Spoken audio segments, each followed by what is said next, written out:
Sa kabila ng kasal na dapat sana'y isang mapayapang pagdiriwang ng pag-ibig sa pagitan nina Claudia Barreto at Basti Lorenzo noong April 8, 2025, nauwi ito sa isang pampamilyang sigalot na patuloy na pinag-uusapan ng buong sambayanan.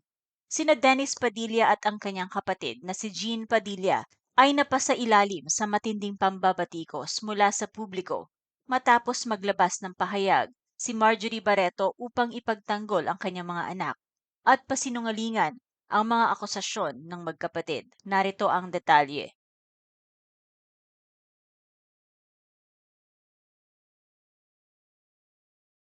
Ang kasal ni Claudia Barreto, anak ni na Dennis Padilla at Marjorie Barreto, ay idinaos sa isang pribado ngunit marangyang seremonya sa St. James the Great Parish sa Ayala, Alabang. Naroon ang ilan sa pinakamalalapit na kaibigan ng pamilya, kabilang sina Julia at Leon Barreto. Ngunit tila hindi naging ganap na masaya ang okasyon para kay Dennis. Ayon sa kanya, hindi siya trinato bilang ama ng bride. Sa halip, itinuring lamang siyang bisita. Aniya, nabudol niyo ako. Father of the bride naging visitor.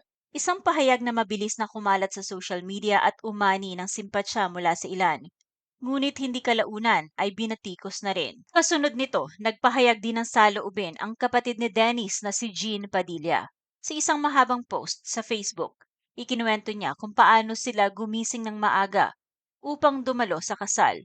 Ngunit nagulat nang wala palang papel si Dennis sa seremonya.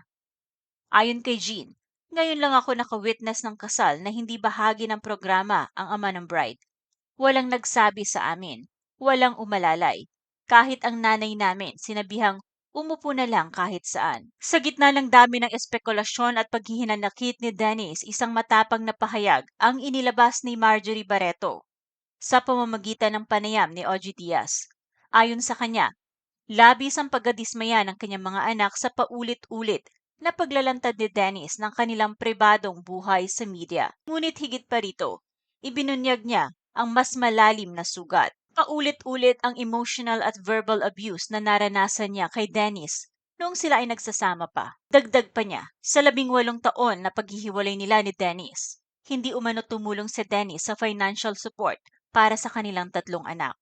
Tinawag pa ni Marjorie na gaslighting ang ginagawa ni Dennis at sinabing ginagamit niya ang media para pagtakpan ang tunay na dahilan kung bakit nawalan siya ng koneksyon sa kanilang mga anak. Ayon pa sa aktres, hindi raw totoo na pinigilan niya si Claudia na isama si Dennis sa kasal.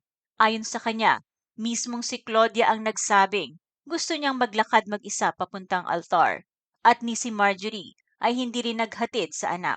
Isang detalye na taliwas sa aligasyon ni Dennis. Sa pagputok ng pahayag ni Marjorie, biglang nagbago ang ihip ng hangin sa social media. Dating mga simpatsya para kay Dennis, ang ngayon napalitan ng pambabatikos. Ilan sa mga komento ng netizens, ginagamit ang kasal ng anak para sumikat, hindi na nakakatuwa, Dennis. Napakasinungaling ni hindi man lang panindigan ang pagiging ama noon tapos ngayon magrereklamo. Tama si Marjorie, gaslighting.